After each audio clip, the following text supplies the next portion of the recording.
puis entre eux. Hein. C'est justement ce genre de dialogue qu'on voit dans ce genre de réception in situ, quoi. Hein, il y a les gens construisent la réflexion dans le moment de l'entretien. T'as connu Longwy au temps de la sidérurgie? En fait, on l'appelait Longwy la Rouge, parce que c'était vraiment Longwy bas, enfin quand on était à Longwy haut. Et c'est vrai que ça me fait penser un peu comme ça, enfin je ne sais pas pourquoi, le feu comme ça, mais Longwy la Rouge, c'était vraiment... La nuit, il faisait clair dans Longwy. Maintenant, je viens d'y penser, mais c'est vrai que ça me fait penser un peu à la sidérurgie, vraiment les forges, quoi. Et puis en plus, il y a des forges, quoi. C'est ça, des forges. Je pense qu'il y a un peu de ça. Donc là, il désigne en fait des forges du spectacle de Carabosse, où il y a effectivement des grands soufflets, par exemple, des choses comme ça. Bon, mais bon, en même temps, il faut sortir de ça. Et... Oui, oui, non, mais ça, c'est du passé. Tu vois, quand tu vois des braises comme ça incandescentes, oui, bien sûr, c'est du passé, mais c'est un passé quand même qui a marqué la région. Et vous pensez qu'il faut dépasser un peu cette vision de la... Bah, de toute façon, ah bah elle est finie là, donc il n'y a plus rien, donc elle est de fait dépassée, à part dans la mémoire de... Ben oui, dans la mémoire, mais c'est important la mémoire. Alors voilà par exemple une image de ces petits braseros qui faisaient partie du parcours, qui sont ce qui évoque hein, la rougeur de la sidérurgie dans les souvenirs. Donc le spectacle remémore ce passé industriel avec plus ou moins de nostalgie, mais avec possiblement la construction d'une identité mémorielle du territoire fondée sur ce patrimoine passé, mais qui n'est pas non plus, qui n'est pas un obstacle à l'avenir. C'est-à-dire ça reste ouvert. On peut remobiliser ce passé industriel dans la construction mémorielle du territoire.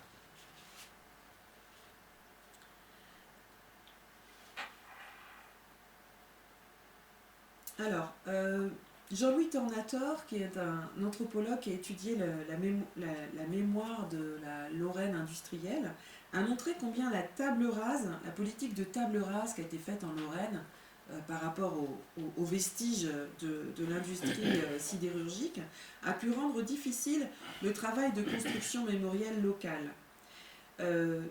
Donc, pour ces spectateurs, l'événement culturel contribuerait à rendre sensible et tangible ce passé disparu. Et le spectacle, par sa capacité expressive et évocatrice, activerait la construction d'une identité mémorielle du territoire, caractérisée par un pont entre le passé industriel régional et le présent d'un territoire en construction ou en reconstruction. Ici à Longwy, c'est ça, c'est on en est où avec l'industrie, on en est où avec les remparts Vauban est-ce qu'il y a quelque chose qu'on reconstruit? Il reste à déterminer, dans cette perspective, si la référence au passé sidérurgique délimite un territoire régional, la Lorraine, ou si on étend un peu le spectre et que l'on aurait plus largement des limites grand régionales. Quelle est en définitive la représentation du territoire transfrontalier chez les publics? Eh bien, en fait, à nouveau, on constate que les transformations des représentations se profilent surtout à l'échelle de la région.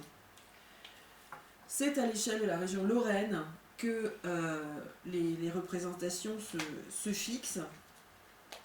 C'est même frappant chez les participants aux citadelles de feu, même ceux qui ont des habitudes culturelles transfrontalières, qui du fait de leur parcours social ou familial sont habitués à traverser la frontière, là les voisins sont absents. On ne prend pas en compte les autres régions et c'est vraiment dans les strictes limites de la région lorraine administrative que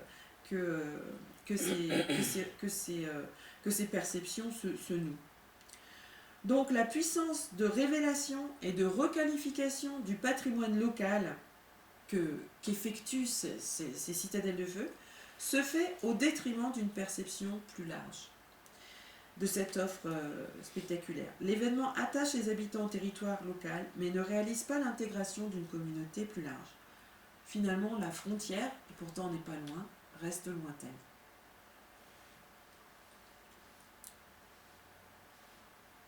On est où là? Mais comme il y a le temps de discussion, voilà. Voilà, bon, alors, donc je vais faire comme j'avais prévu, c'est-à-dire que je ne vais pas développer le dernier domaine. Sur le patrimoine industriel, et où je regardais aussi un peu ce qui s'est passé dans le post-2007, comment ça a évolué jusqu'à aujourd'hui. Mais de toute façon, les conclusions vont dans le même sens, c'est-à-dire qu'on n'a pas vraiment non plus là une intégration d'une offre culturelle à l'échelle grand régionale qui se structure, et on n'a pas encore l'impression que les publics, donc du coup, là j'ai pas d'études de réception, mais si j'en ai un peu, mais bon, on n'a pas non plus exactement cette dimension grand régionale. Donc je les passe et je vais conclure. Oui, c'est bon.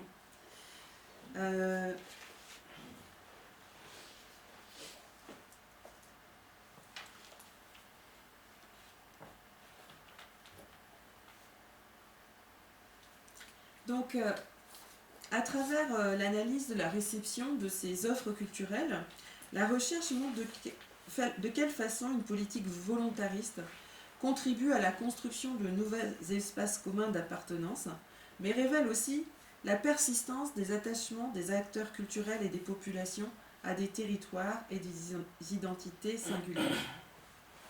Au cours de l'année culturelle, la mobilité des publics au sein de la grande région s'est avérée modeste, témoignant de la limite de la capacité d'un événement à transformer de façon immédiate et durable les pratiques culturelles des publics. Bon, ça, on n'est pas tellement étonné parce qu'on sait que les pratiques culturelles, c'est difficile à changer, aussi en mobilité. Les transformations des représentations de la mémoire et de l'histoire s'opèrent plutôt à une échelle régionale qu'à une échelle grand régionale.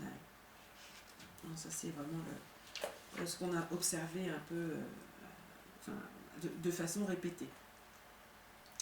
De plus, l'étude de la réception d'événements en Lorraine a montré combien les réceptions intra-régionales sont contrastées, selon le territoire où les manifestations se déploient.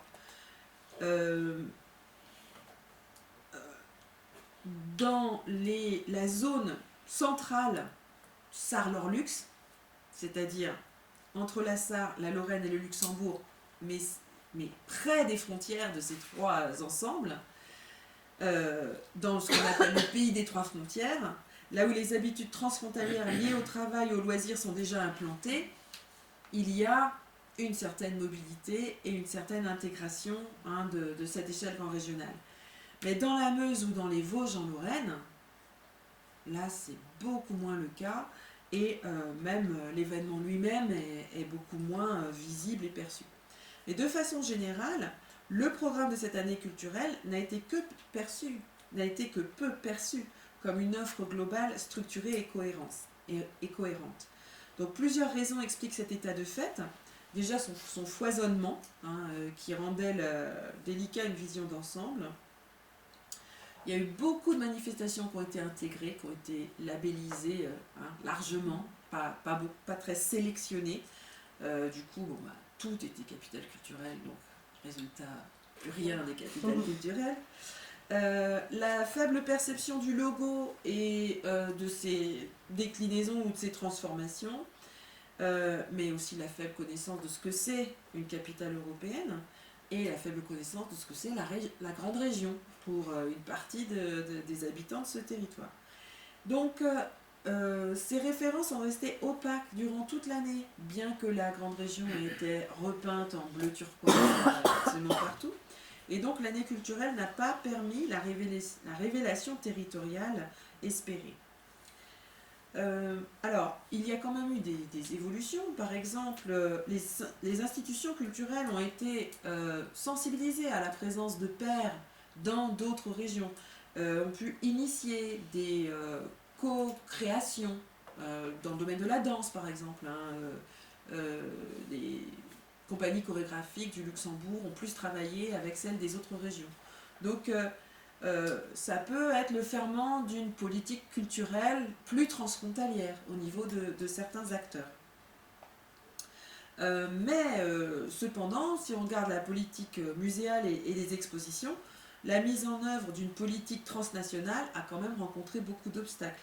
Des projets d'exposition n'ont pas abouti et parfois les projets d'exposition n'étaient pas tout à fait d'un format adapté ou ne permettaient pas au public de voir cette grande région commune finalement et de la ressentir. On a vu qu'il y a à la fois les obstacles linguistiques, culturels, administratifs qui restent très prégnants, mais aussi les intérêts de certains acteurs qui se révèlent parfois divergents. Finalement, tout le monde n'est pas non plus 100% orienté dans la coopération avec les voisins, comme il serait censé l'être sur le papier.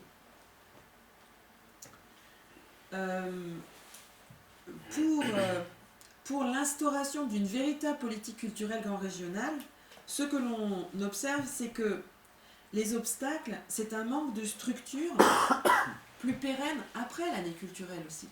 C'est-à-dire que si on a un premier moment dans l'année culturelle, si on n'a plus de financement de long terme, et si on n'a plus d'aide pour coopérer avec des voisins de l'autre côté de la frontière qui ne fonctionnent pas du tout comme nous, c'est difficile pour les institutions de persévérer.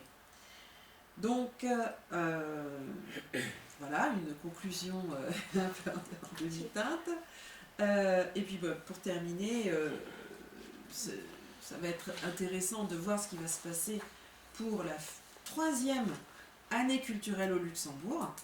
Donc Esch-Bellewalle, donc la ville d'Esch, en 2022, qui va être une capitale transfrontalière dans le sens où on voit que sur cette pointe sud du Luxembourg, c'est Esch et alentour, donc c'est Luxembourg Sud, et associé avec France Nord, avec un bout de la Lorraine.